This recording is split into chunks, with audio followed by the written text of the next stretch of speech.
Meu filho, o que tu queres que eu te faça? Minha filha, o que tu queres que eu te faça? Reze. Se você está doente, Senhor Jesus, me cura, me dê saúde.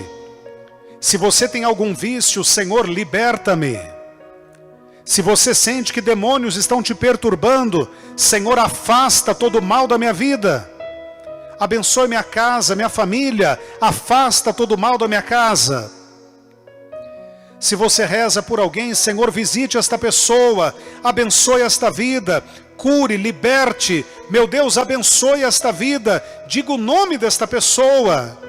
Fale com Jesus, apresente ao Senhor os seus pedidos agora.